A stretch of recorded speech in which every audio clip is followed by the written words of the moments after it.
Would we ever choose to sever ourselves if given the chance? Change my mind. Is the whole work wife, work husband phenomenon total BS? Helly or Helena? Who's really pulling the strings here? And I hated that ending. Do you think Mark made the right decision? Red and Red Reel Reviews attempts to tackle a true work-life balance with Season 2 of Apple TV's Severance. Ahoy, ladies! I didn't see you there. Would you guys like to set sail on this ocean of flavor? Randall, look at eye contact, please. You're gonna be cool, right? Oh, baby, I'm as cool as the other side of the pillow. Been staring at this board for days. When you play the Game of Thrones, you win or you die. Act. Bears eat beets. My brain is on fire. I'm dying. I am the one who knocks. Bears. Beets. Battlestar Galactica. When they say 2% milk, I don't know what the other 98% is. It's hard to believe we're even the same species. You know nothing, Jon Snow. Oh my god. The microchip has been compromised. Dracarys.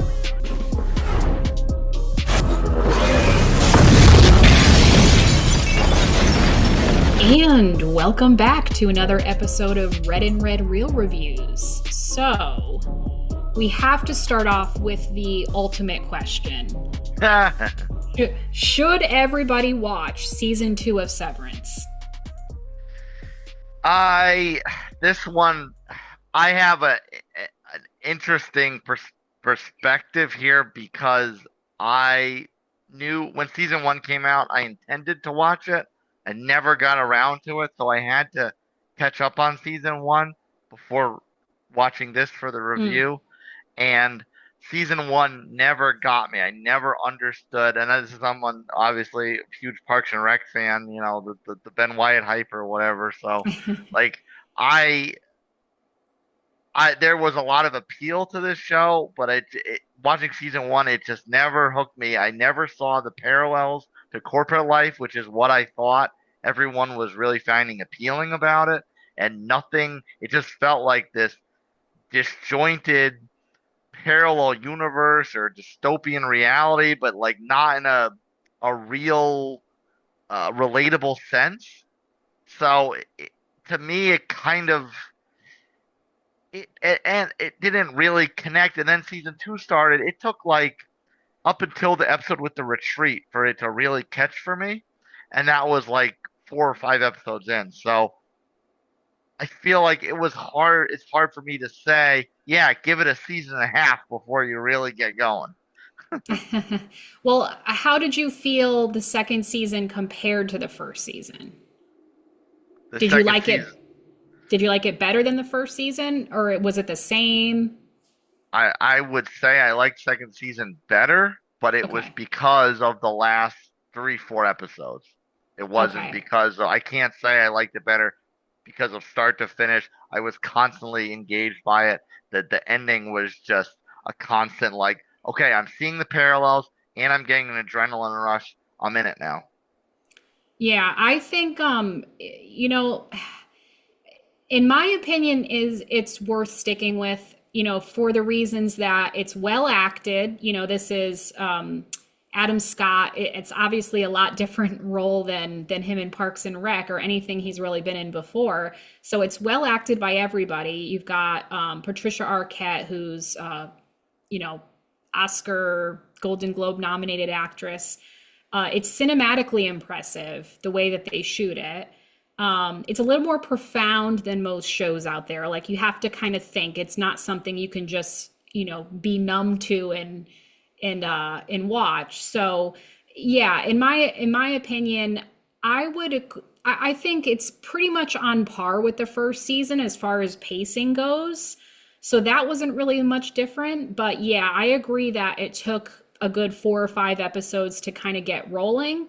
But in that regard, this show really reminds me of something like Lost. And we were talking about it a little bit offline, and you were kind of venting about the fact that you didn't find it relatable. And my take on it is that I don't think it's necessarily supposed to be relatable. I think it's supposed to sort of serve as like a mystery hypothetical situation to get you thinking about what if life really were like that? What if people had a really, like we talk about work-life balance, but what if we literally had a work-life balance? So in that fact, it reminds me of Lost, just the fact that it's a mystery.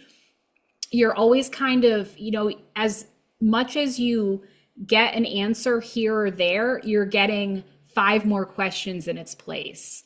So I think that's what a lot of people are hooked with, that what hooks them in. And like everywhere I turn, I'm hearing online or every show I watch, on morning TV, they're like, oh my God, I'm so hooked to Severance. Everyone's hooked on it lately. And I think it's because it's a mystery, and like we're just kind of, yes, we'll sit through a couple slow burn episodes to be like, okay, but why is that happening and what's the reason for that? It's just like Lost. We all kept watching, which I know you haven't seen Lost, so you can't relate. No. I cannot relate to Lost. And considering Lost was what, 15, 18 seasons, something ridiculous?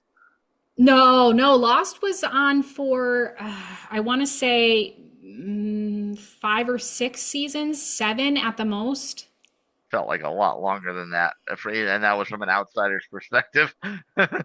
But regardless, like if I had to like sit through that many seasons of kind of not relating to something, I'd probably lose my mind.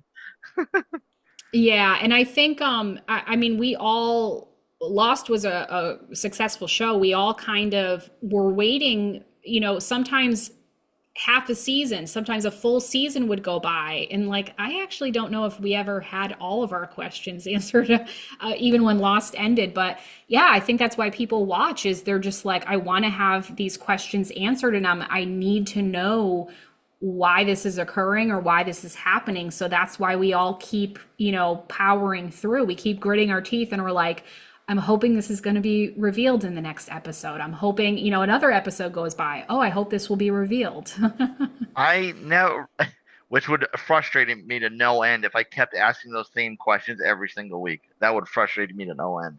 I never really got the cliffhanger in every episode with this show, though. Like, it felt like I was looking at it from an overall thing. Like, what is the point of me engaging in this? Not like watching an episode and them dropping something and then like I need to watch the next one to find out what that meant. I was still looking at this from a macro level perspective. The details never like hooked me in with something like from a cliffhanger perspective. I kind of felt like that too. Like, it felt like whatever cliffhanger was at the end of the episode was never except for the last couple episodes of the season, to your point, it never made me want to, oh my God, I'm going to watch another episode right now. I need to know what's happening from that. Like, it always felt like the cliffhanger was just a little nugget, and you're just like, okay, that's it kind of makes you raise your eyebrow, but it doesn't really make you want to watch right then enough. Right. Like Friday night, we there, after work, log off or get home, and boom, we're on it. Like, it's like, now I can wait a couple days. Yeah, and I felt too like, I would have to watch maybe 1 episode at a time. There was a couple times I think I did 2 at a time, but most of the time it was like 1 a day, because you just sort of feel like it is a complex, profound show. So you kind of feel like you have to take small doses, because it just keeps your mind active and it makes you exhausted, sort of. Very much so. And as much as I loved the run up to the ending, I hated the actual ending. Hated it. We'll talk a little bit more about the finale, because the finale was a whole thing. Like that, there was just a lot. Like, it was quite a roller coaster. So we'll talk about the ending coming up. So the first topic I wanted to talk about is kind of the Innies versus Outties dynamic. So we had this pattern this season of all the complicated dynamics between the Innies at work and the Outties living these outside lives. So first you had Innie Dylan having visits and falling in love with Outie Dylan's wife. You had Outie Helly sleeping with Innie Mark at the retreat, and then Innie Helly finds out about it and she feels left out. And then at the end, you have Innie Mark not trusting Outie Mark when he's telling him, look, we have to save my wife and we have to get her back, and then we can do this thing called reintegration and everything will be great. And so, you know, we had all these little conflicts with the Innies versus Outties sort of. So, you know, they normally don't know much about each other. You know, they're told little nuggets like your Outie likes to hang around their house in sweatpants, or, you know, like they're told these little nuggets of information like as rewards because they want to know, you know, what their Outie is like. Like it's so elusive and mysterious. But so this season, I feel like there really was a difference between the first season, where this season their behaviors were all sort of exposed, and this sort of conflict with the Innies versus Outties came to a head. So, I mean, for me, the Severance thing is like a complex thing to wrap my mind around. You know, when Mark is having like all these like spasms and visions and stuff, and then all of a sudden he's in the office, and, you know, there's a lot to wrap your mind around thinking about them as two separate people. So, I mean, thinking about yourself, are there any advantages you could see to severing yourself like all of these characters have, despite all the complicated things that they deal with because of this split? I can't say that I would. I've never been one to have trouble with separate. Like, yes, I've gotten home at times and, you know, been bored and start scrolling through my work emails. But like, I've never had a problem separating my identity from work to personal. So like, maybe that's part of my relatability problem with this, is like, I can't put myself in the shoes of someone who's so consumed by their professional self that they would need an escape to be them, to just be themselves as they are. Like, and this is coming from someone who has had several, if not many, meaningful connections with associates turned friends that I've gained throughout life.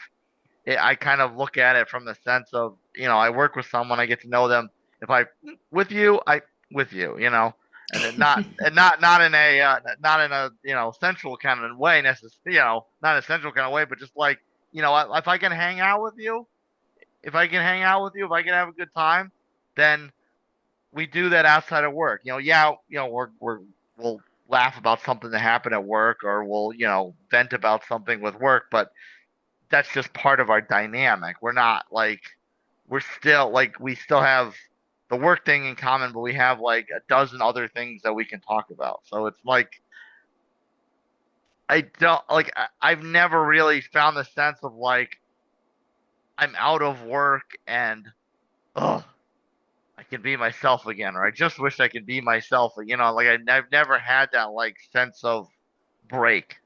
So not as far as like relationships with coworkers or with your connections or relationships from work, you're saying. But what about that I thought of is, I could see there being a benefit to having a separate work life and an outside life, because I mean, I will often get in my head about certain things, you know, like I'll be lying awake at night thinking, oh my God, did I request that form like I was supposed to? Oh my God, did I assign that ticket to the right person? You know, whatever task it is in my job, I agonize about those things. What if I didn't have to agonize about those things? So as far as the stress or anxiety component, because you know, to your point, I'm not the type of person who would torture myself by looking at emails. You know, once I've signed off, I've signed off. Sorry. Like, but did you really, if you're stressing about it while you're lying in bed? Well, I'm also the kind of person who thinks at 3 a.m. about something that I said 15 years ago that was stupid. So, I am that person as well. So, like, that would help, I think, if that kind of person had their brain or was severed, that I feel like it would be a benefit for a very stressed or a very anxious person. Message to the audience. Hashtag it's tomorrow's problem. Oh God. And then the other thing I was thinking about is I'm just a very like curious, impatient person, and like I need to know things. Like I just have this inane need to know things. So me personally, I would want to know, like I would need to know what my innie was like, you know? So in other words, the severed life does not appeal to you. Well, yeah, so I could see the benefit of separating your life, but in the same regard, like I that would kind of eat away at me, being like, oh, like is my innie like conscientious at work? Is my innie like awesome? Is my innie crushing it, or are they a freaking slacker? You know what I mean? Are, Like, are they popular or are they a recluse? right. Like I would kind of be wondering those things, and I assume my innie would be wondering those things about me because I was so mysterious. I don't know if I necessarily be wondering it because I would be taking myself like it's the same me at work as it is away from the office. So like Yeah. like I don't necessarily wonder about things like I wouldn't necessarily wonder about things like that because it's still me. Like I put enough of a mask on just to deal in society. I am not gonna put a mask on to deal with work. Yeah, that makes sense. Like I don't feel like I have to, impress people or be a certain person, but I mean something, you mentioned before about connections and relationships got me thinking about I know, my sister used to use the example of like, oh yeah, so and so is my work husband. Or like you ever hear people kind of have like friendships with the opposite sex at work where it's like, that's my work wife, that's my work husband. And I feel like that whole concept of things would make things real complicated at work, if people didn't know or care what their work life was like or what their life was like at home, like it would probably be very scandalous because you'd have just people like hooking up with each other at work or That's like right. it would just be messy, right? Right. And I mean, I think that's gonna cause problems later on down the Mm. road because of how the season ended. I mean, there was a connection to get Gemma out of there, and now I'm like, okay. But I mean, I Because of find that that strength between Helly and Mark's relationship yeah, inside. That's which why. isn't real. It's not real.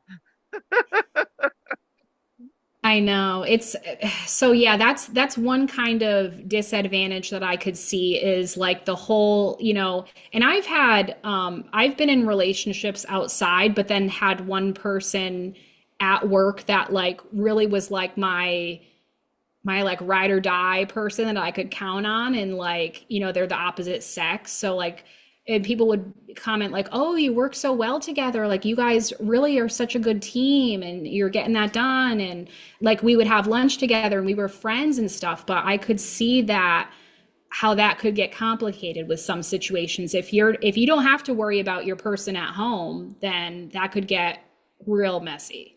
I think ride or die is a good thing because it's important to have people that you can rely upon Yeah. that are sitting next to you or sitting in a cubicle opposite you or whatever the case may be. But I also feel like the whole work wife, work husband thing to me is kind of cringy because I feel like if it's one thing if that's just the people's personalities, they're kind of a gregarious people of sorts. But if it's getting to the point where it's bordering on flirtatious behavior and you don't otherwise have that same interaction with your spouse, there's Mm, probably something wrong with your marriage. your relationship at I home. I Because agree. why are you relying on someone in the office to fulfill this void that should be that person's role to fulfill? Right. I agree. Like if it does get to that flirtation point, or it's like, you get to the office and like your work husband is like, "Oh, I got you some coffee." If it gets to be like really where they're like seriously your work husband, like that's probably something to worry about because you're trying Yeah. to fill a void for your life at home. Yeah, which I guess to your point of like having that severance, like if like we see it play out with Mark, where he was having trouble coping with Gemma's loss, and that's why he did this.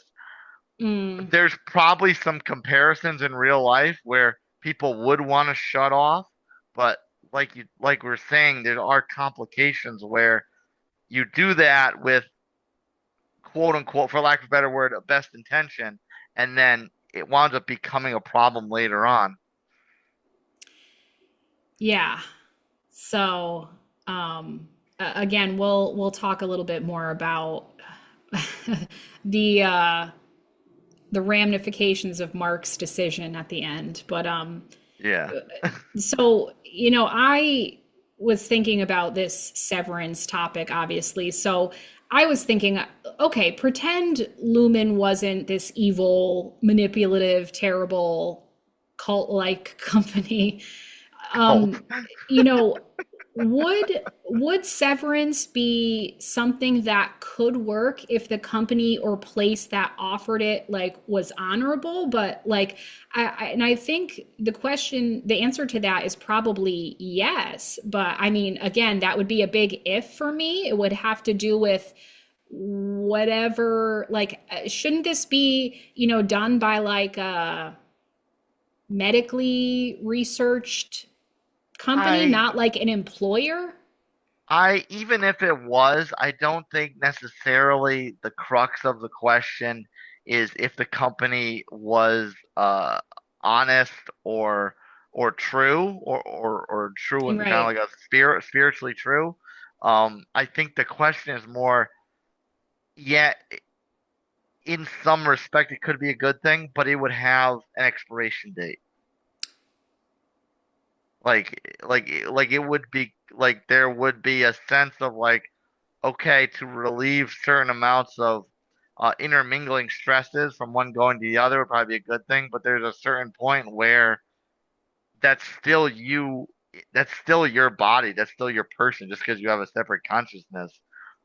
There's always gonna be a certain sense of something is crossing the lexicon, for lack of a better phrase, and you need the individual needs to be present in both minds to be able to justify against, like, okay, this is not good, I need to step away from this, or maybe this company wasn't the palace on the hill that I originally thought they were, so I need to move on. Like there's always going to be something that down the road is changed by a new context.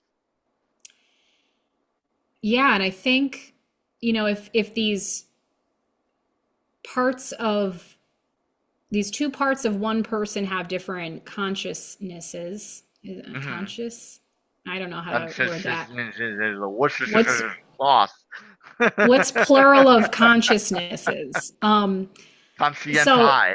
I have no idea. I've never had to use it in that way. But if yeah, I mean, to your point, if someone is like, I need to get out of this situation, like what's happening is not good, whether it's inside work, whether it's outside work. That's the thing, is they're a different conscience than their counterpart, so they're gonna have a different judgment of what's right and wrong, kind of, and like depending on the situation. So yeah, I mean, their consciousness is torn, but so are their emotions and their feelings towards any given topic, which is what we saw with any Mark just completely not trusting Audi Mark. Like Yeah. he's like, oh well, the second he gets his wife back, he's gonna leave me in the dust and then I cease to exist. over something as minimal as getting Helly's name wrong. Like Yes. that was what twisted him back to distrust. Like he was there. He was like 99% there. He was like ready to go. And then all of a sudden, like just getting her name wrong was enough to throw him in the opposite direction. And people can be weird like that in the office. You do one little, like the buzzword is microaggression, which I can't stand with every fiber of my being. But you do one little itsy bitsy thing wrong that doesn't even register in your own conscious, in your own mind, that someone would be upset by that, and then that can completely throw off the whole greater picture, the whole macro perspective, and now you're kind of like stuck down here, and you can't move laterally, you can't elevate. You're just stuck. So that's kind of maybe I kind of walked backwards into a way of making a parallel there. Yeah. I man, I would, that whole exchange with the marks was insane. The marks. So the marks plural. But yeah, even when Irving was leaving, it was just like, okay, let's have his retirement thing or whatever, and like they just have a cake, and then it's like that's it. Like it just yeah, because in this corporate job you give 20, 30, 40 years of your life to a company, and it's like literally all you get is like 5 minutes out the door, a slice of cake, and they're like, here's what we have for you after devoting your life to us. or a watermelon sculpted like your head. Yeah, that's what it was. It wasn't a cake, was it? Yeah, it was a giant watermelon in John Turturro's head. And wasn't it like they were all gonna have some or something, and then it was just like, oh, okay, we have to get back to work now. Like you can't have any here. Like it was just like a very rushed little like half-assed kind of thing. And it's just like, this is what you're gonna do for someone when they've given their life and they're retiring, and like that's all you can give them is those little crumbs. It's the pizza party analogy. Yes. like okay, it's like someone's leaving, they're going on, they're either retiring, they're going on another opportunity, whatever. It's been a long time, we had a lot of fun together.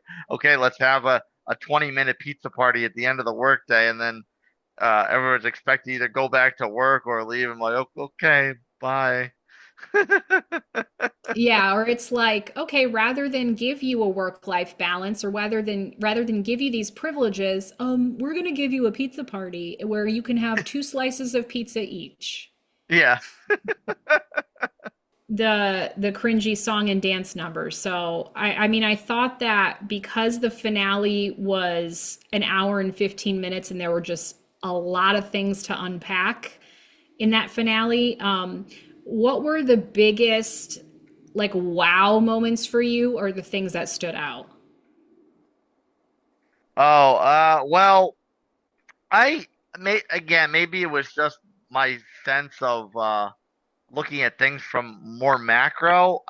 Nothing really, like there were like moments that I kind of were like, okay, there's the twist and turn I was waiting for, but I wasn't necessarily shocked by any of them. One was something we hinted at before with, Mark's talking to Mark and he's starting to get him to come around, and then he gets Helly's name wrong. Yeah. And just the fact that turns into a distrust of something to correct a relationship that's not real. It's just an imaginary reality of what any Mark thinks his life is.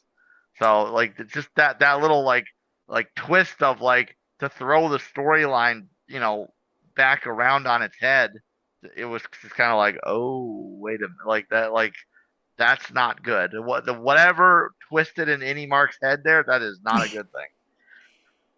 No, and it's all perception. It's whatever each Mark or each severed person thinks, which is like it's all based on perception, which is crazy.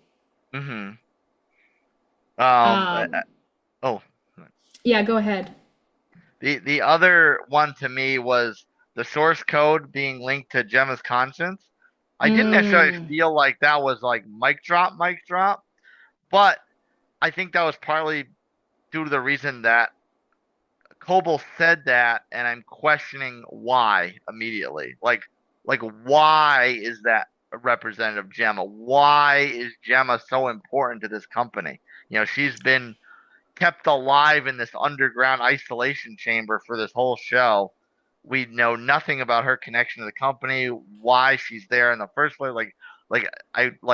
Okay, I see why this is important as far as like a big pivotal point of the show to Mark, but I don't see why it's important to the overall structure of Lumon.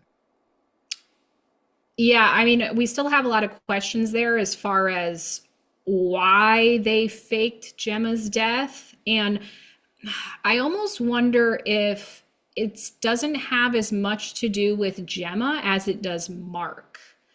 I wonder if Lumon kind of figured like Mark would be a good like test case for this situation and like sort of created the situation to push him into it, like creating this whole thing that his wife was dead so that he would have a hard time with it. And it's like, oh, we can help with this, them being the white knight to save him. And then maybe it's more about they saw something in Mark that they realized they wanted. So that's why they chose him and his wife to do this weird experiment. But if that's the case, that's a problem for me with the writing of this, because they told any Mark while trying to convince him to free Gemma and get out of there. They told him that this was his last day at Lumon. He was going to be let go after this. So, like, if it's about Mark and not Gemma, that's a significant disconnect in the writing to me. Because you mean his sister and Cobell said it was his last? Yeah. I mean, I still kind of wonder about Cobell. I don't know. I could see why people might, but at the same time, this is someone who's an executive and then pushed out the door. And I've seen a lot of, in my industry, I've seen executives changed a lot. And a lot of it, and it wasn't necessarily due to them just moving around for their own professional accolades,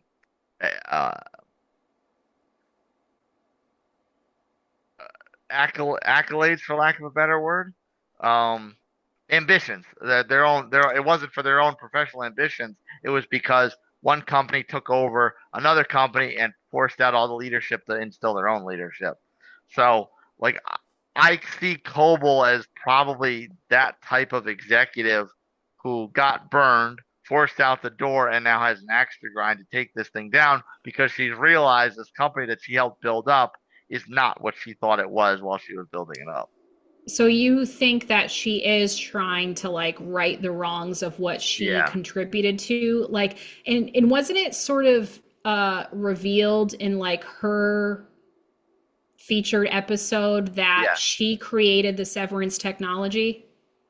I don't know that she created it. She contributed to creating it, but there was some, like, that older fellow in the town, and then her relationship with her sister over her mother's death or whatever. Like, there was some trauma there between the parties of loyalty to Lumon versus not. So that also kind of, to me, helps build up Cobell's purity in this sense. Yeah, I mean, it's hard to say, but so yeah, when Cobell reveals, she says the numbers are your wife, and I mean, I think we didn't really get like a total answer about like how do those numbers symbolize like feelings or emotions. I was like kind of, it's programming, an algorithm. They're trying to recreate her consciousness to fill. Is it now? Are they repopulating Egan because we see these wax figures of Kier? So, like, are they trying to recreate an Egan using Gemma's consciousness? And again, why Gemma? Is it something? Is there something to do with Helly? I don't understand. Like, I don't understand why they're doing it, but I can pick up from the conversations that they're just trying to recreate some artificial intelligence of Gemma's conscience to populate something or somebody.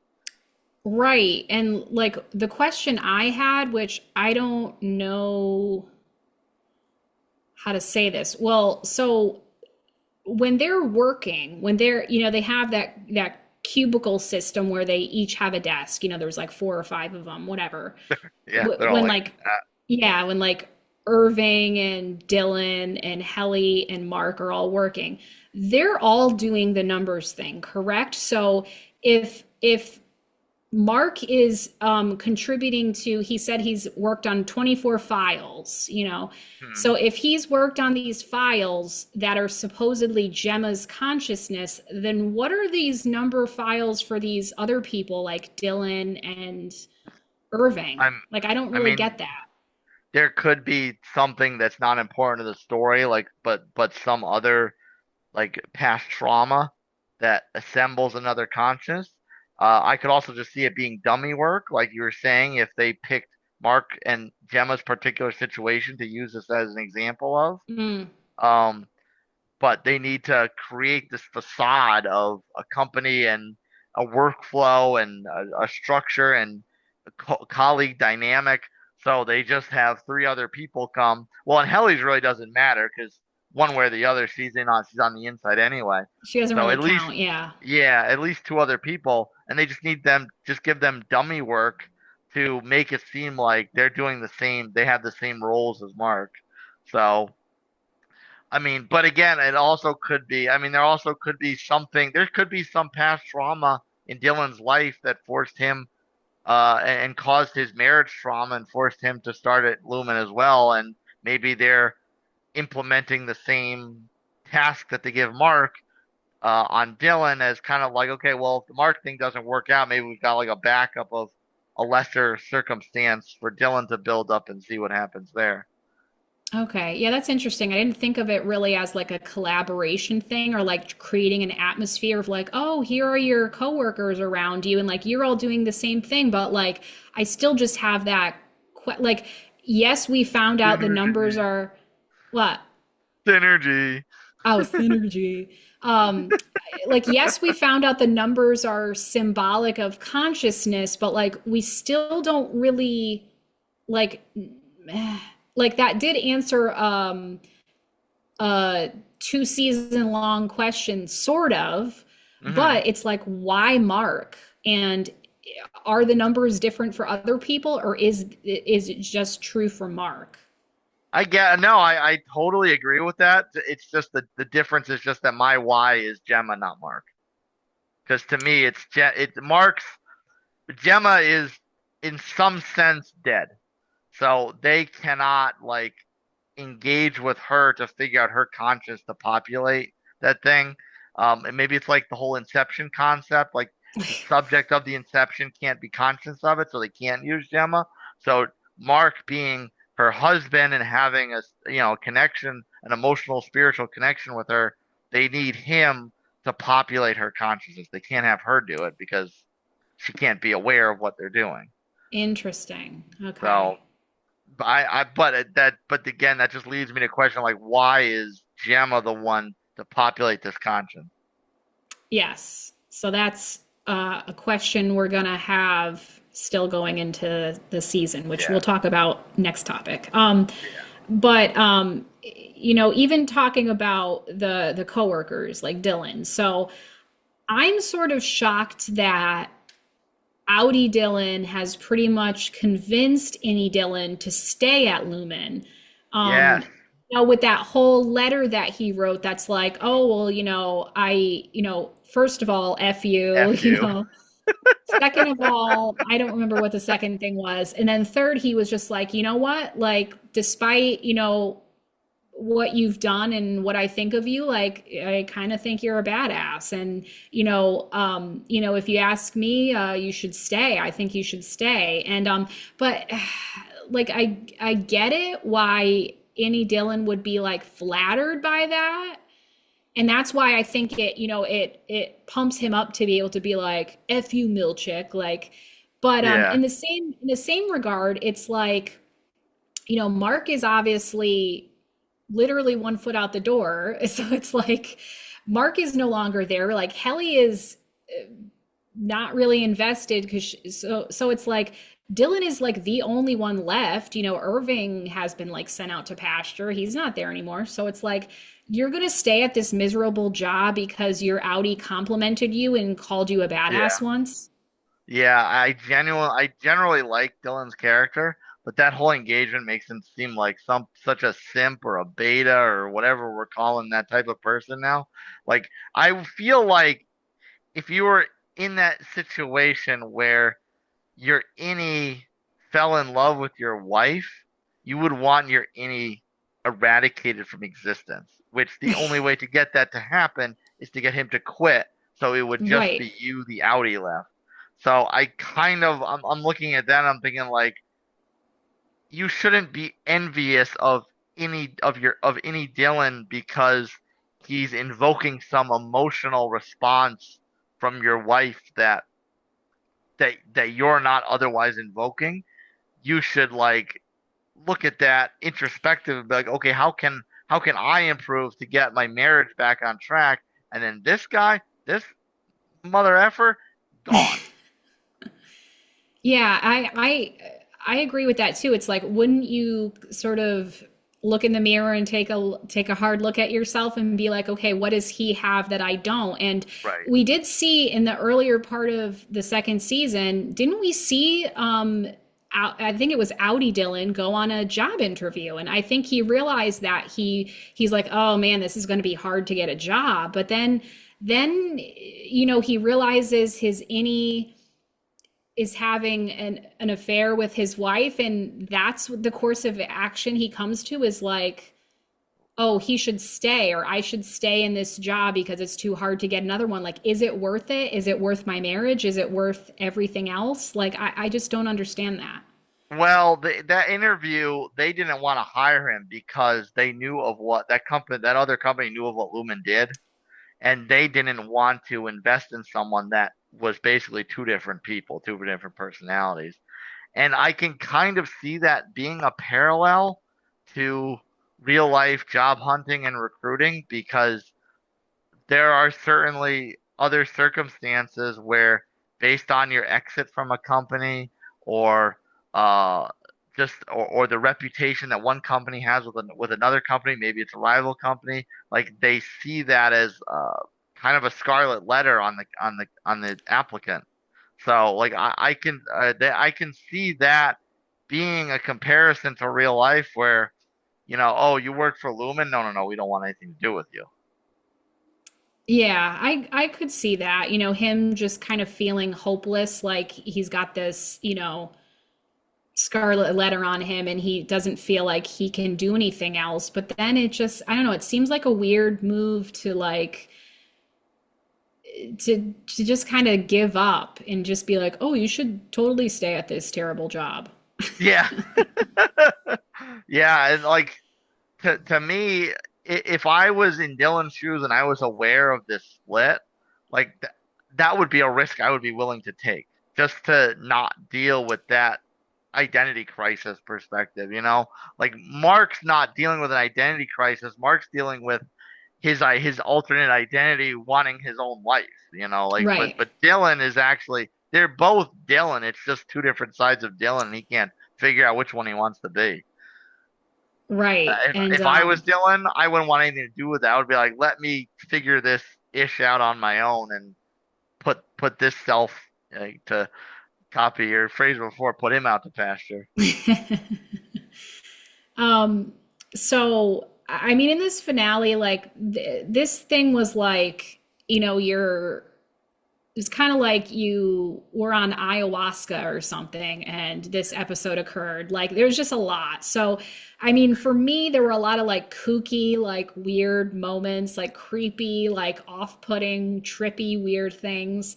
And you know, the whole thing with the wax statue of Mr. Egan that you mentioned, and then um Milchick coming in and being all showy, like it's you know, a high school talent show or something. That was crazy. And You know what that Milchick reminded me of dancing. actually?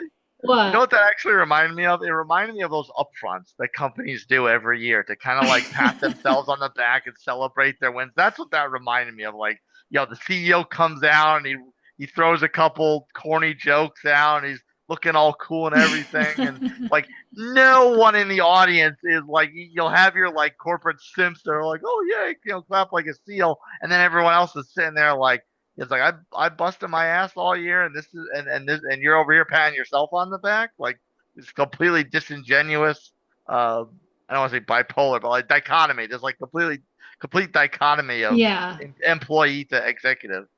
Yeah, and I think that's what they were doing is just, making fun of the uh corporate structure with things like that. But like, I mean, I was laughing at Milchick dancing, but it was so freaking awkward. Like that just whole scene. And then the band came in and they're like, Mark, in between their song. Like it was just so insane. It just kept going up and up. But I had to laugh when Milchick, sort of turned disgruntled and was dissing, the wax statue. And then Mr. Yeah. Egan, the wax statue was just kind of like all like huffy about Yeah. it. Who are you?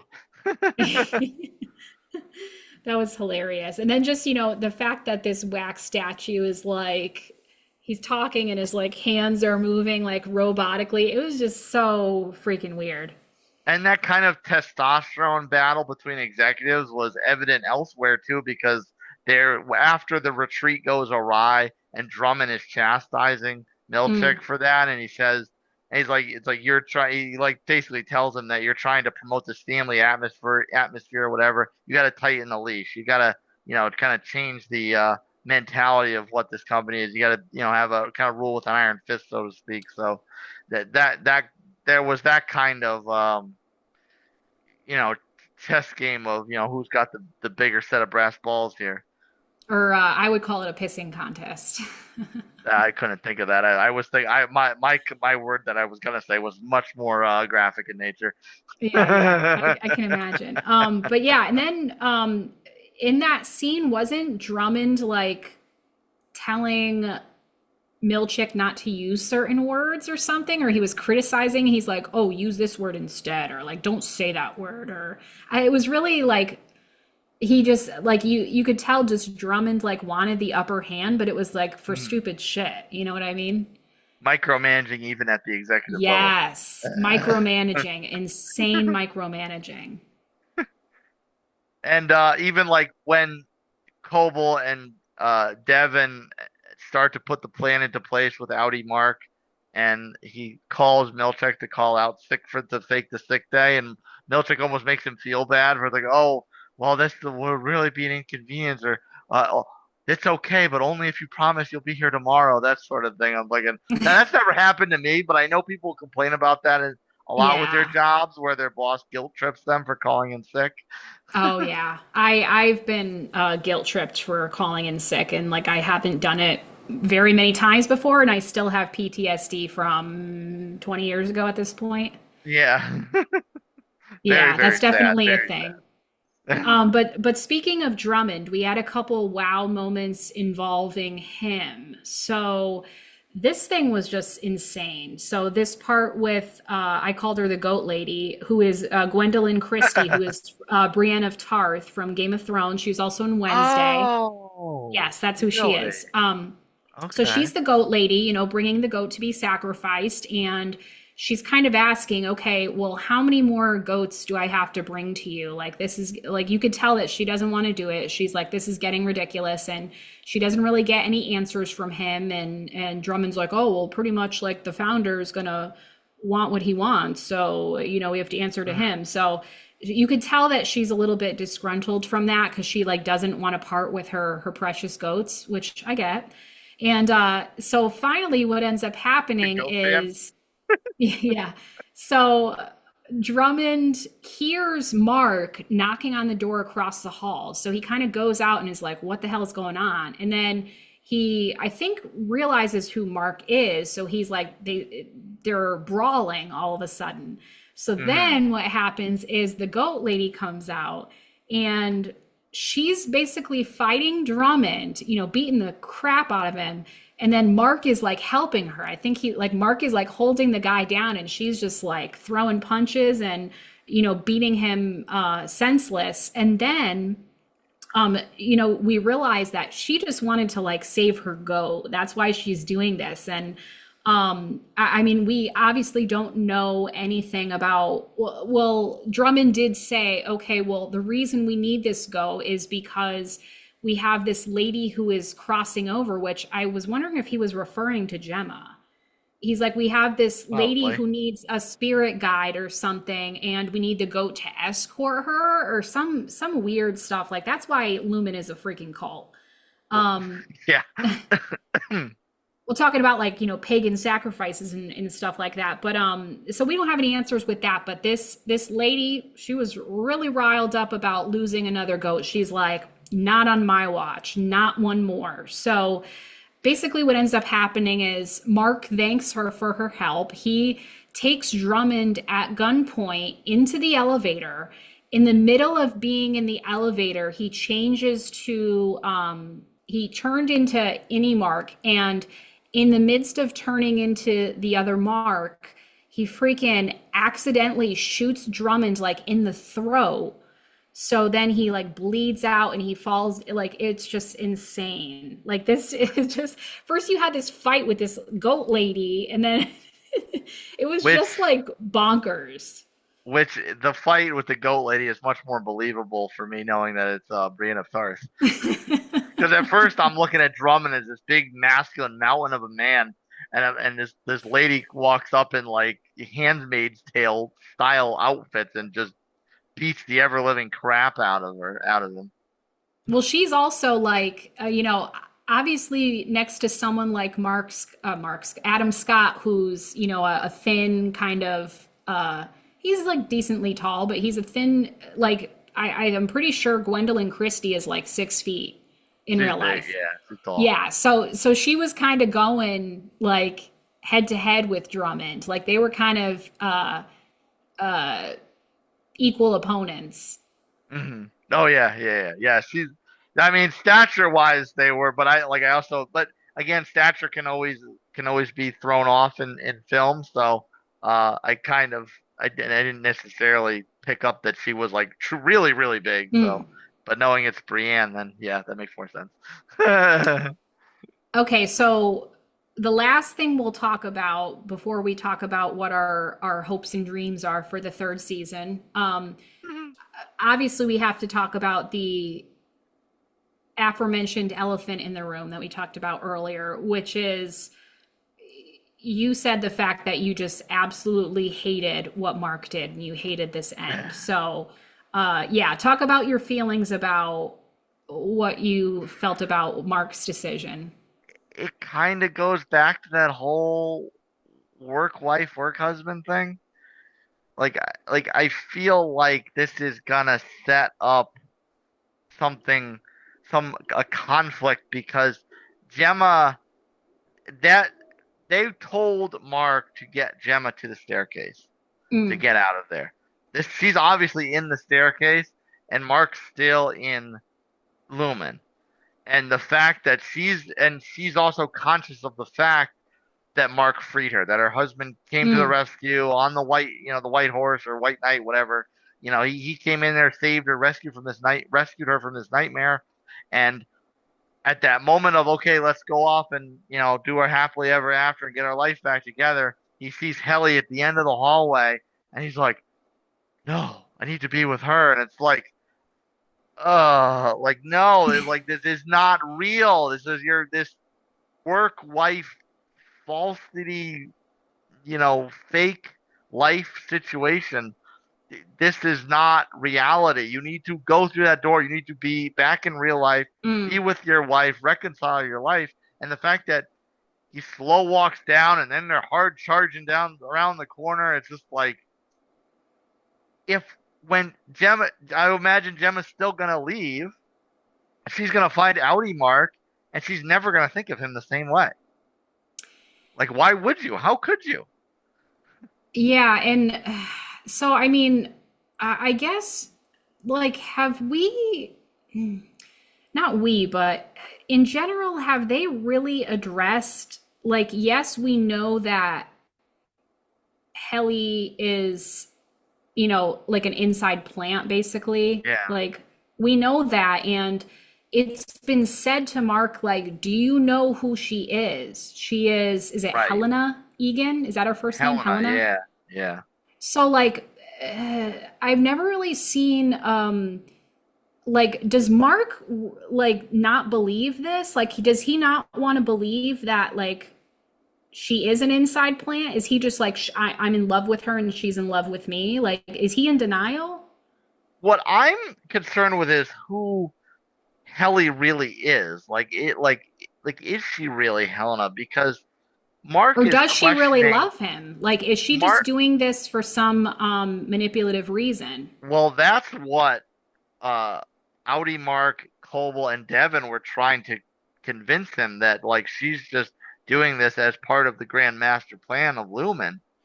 And I think at one point when he's completing the code, Innie Mark is starting to believe this. He's starting to believe that that's the case. And what Helly says to him to get him to finish it, she says, "I am her."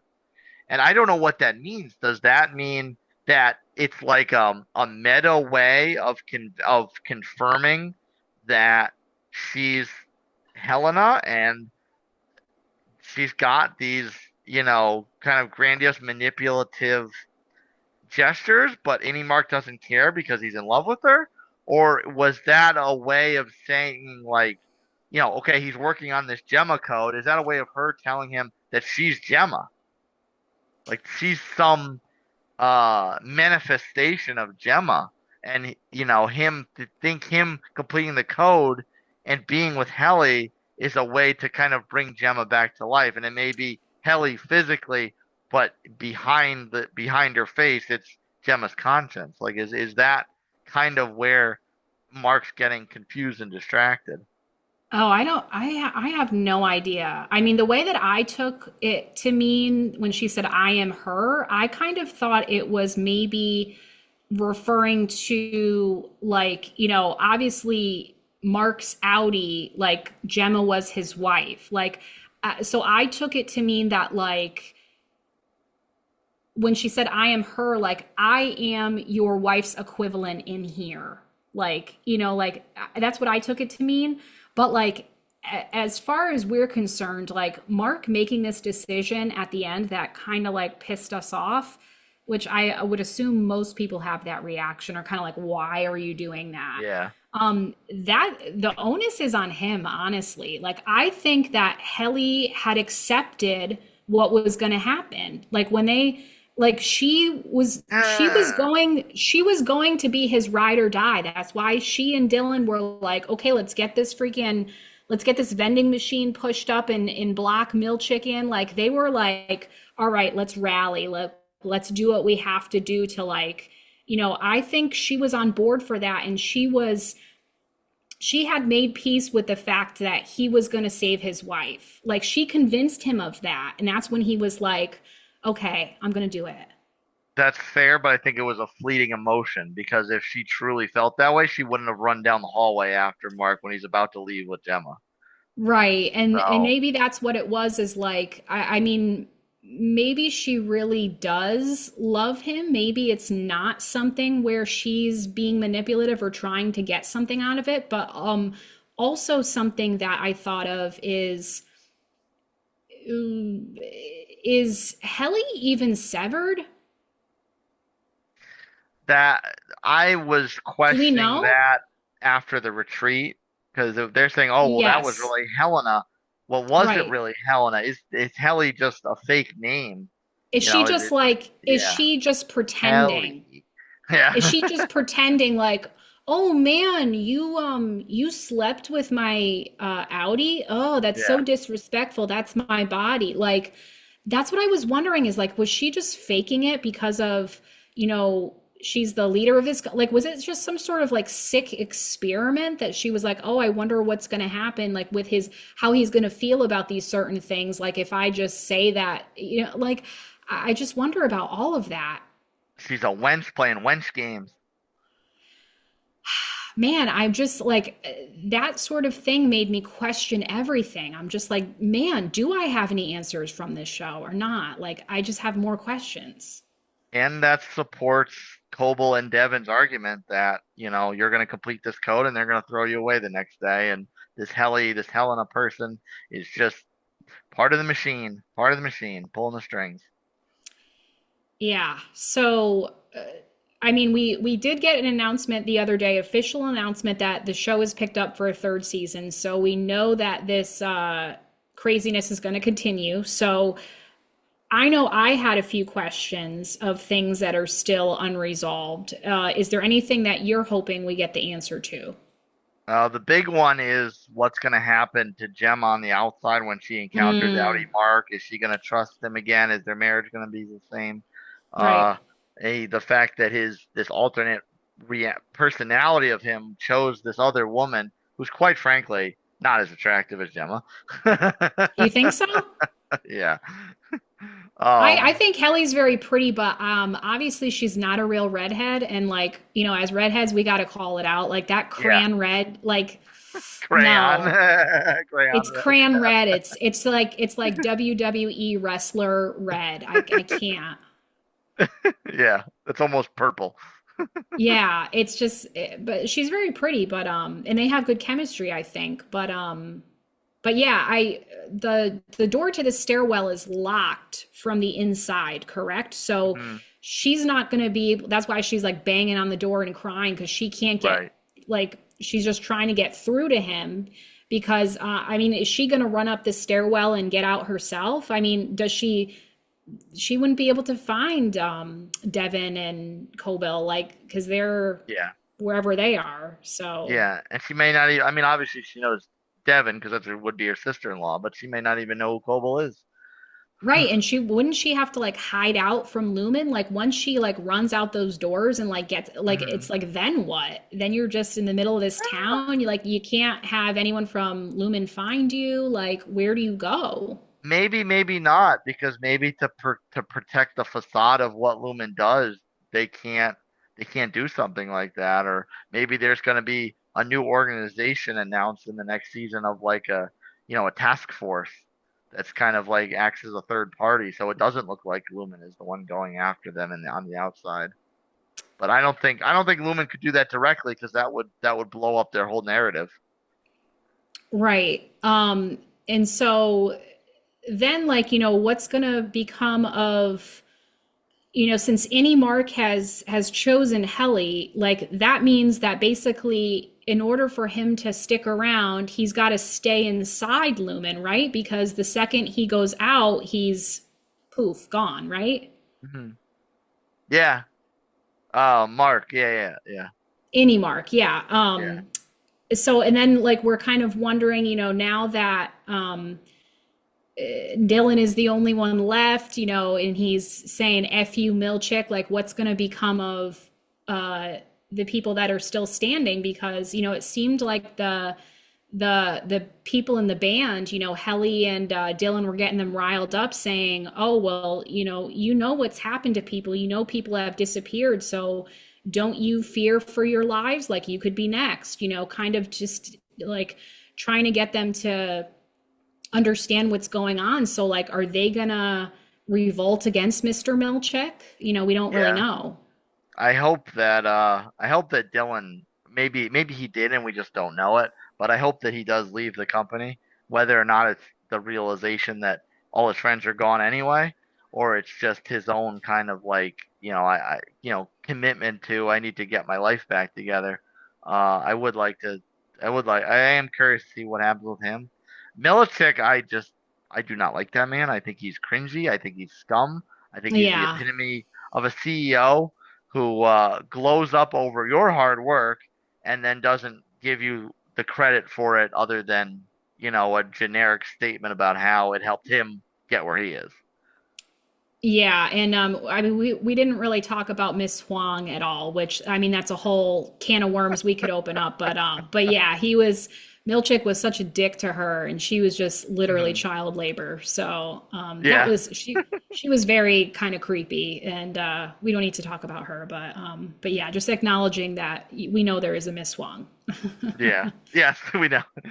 I did like Miss Wong's character, even though I thought she was like the example of like the plant in a company that is just like your loyalist that kind of gets thrown to the wood chipper at the end. Yeah, she was just like not real. Like she was just creepy, like a horror movie, right out of a horror movie. Just like Right. so, like, hi, how are you today? Yeah. Like just like A a robot. doll. She's like, yeah, she's like a creepy robot doll. Yeah. And to But our thinking earlier of, point, yeah, go ahead. and to our earlier point, I am curious of which Helly identity is real, like, or not necessarily real, but like which one wins out here? Is it Helly that's in love with Mark, or is it Yeah. Helena that might have this seedy relationship with the company? And has she really been severed at one point? Like, was she like, I don't want Hmm. to say the test case, because I mean, that's probably not true, but like, is she like one of the earlier cases of severance, or was she just never severed and she was pretending? Yeah. That's what I'd love to know. The last question that I don't know if you had a take on this, but what did the doctor mean when, so it was, do you know who Sandra Bernhard is? She played like the nurse that was dealing with Gemma, that Hmm. weird, Sandra Bernhard is a character, an interesting person, but, but, when Mark takes Gemma and the doctor's like, don't listen to him. He's just telling you garbage. Like, stop listening to Hmm. him.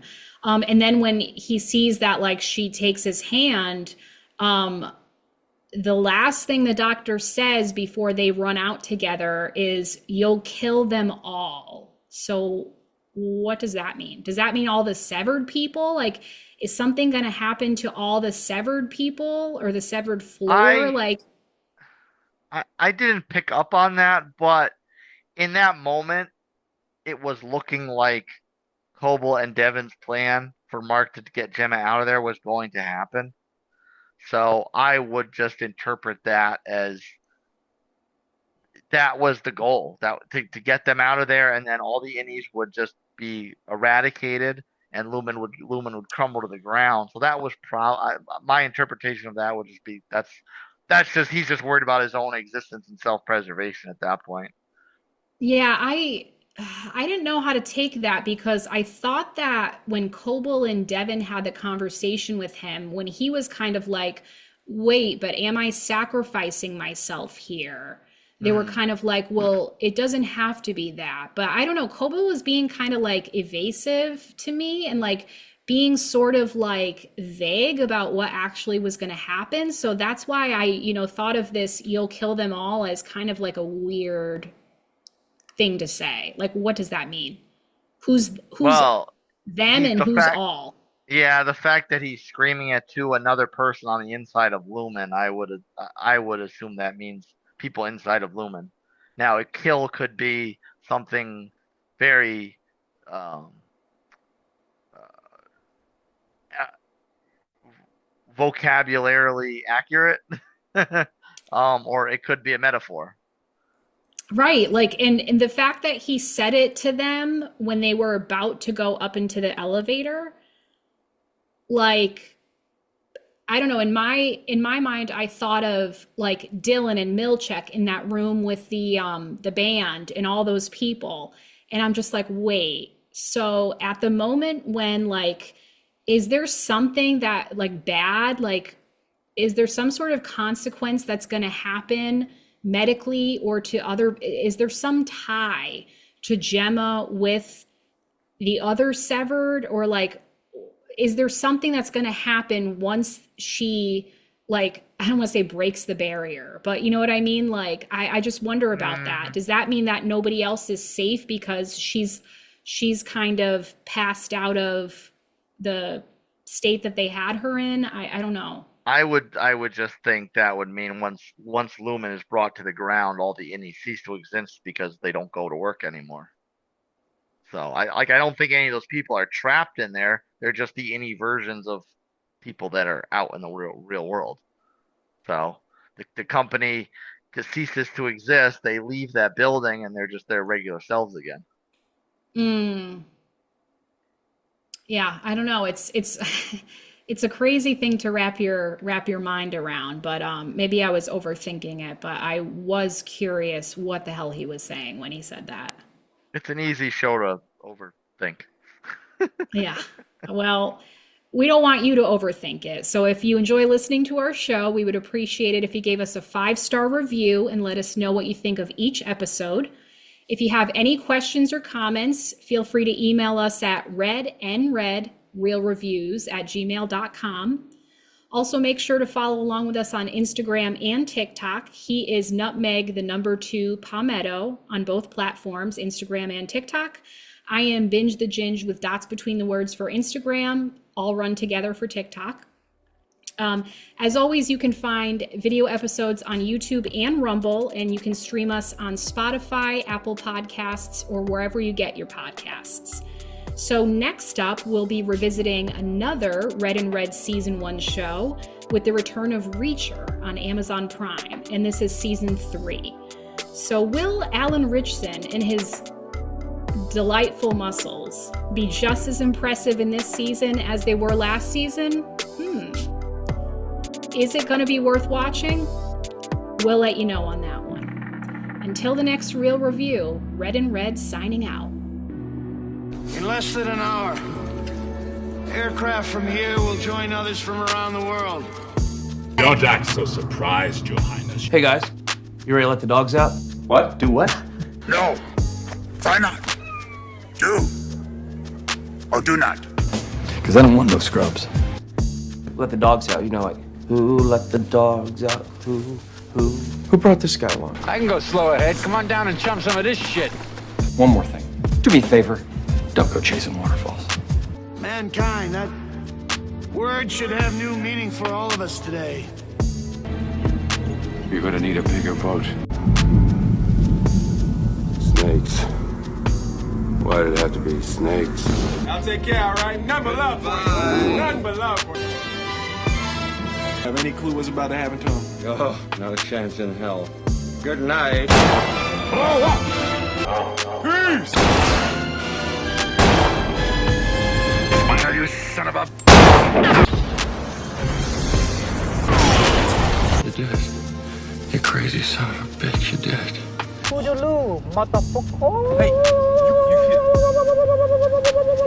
Not funny anymore. Chelsea references. Still, nothing. I swear to you. But as the day when the world declared in one voice, we will not go quietly into the night, we will not vanish without a fight, we're going to live on. We're going to survive. Today, we celebrate our Independence Day.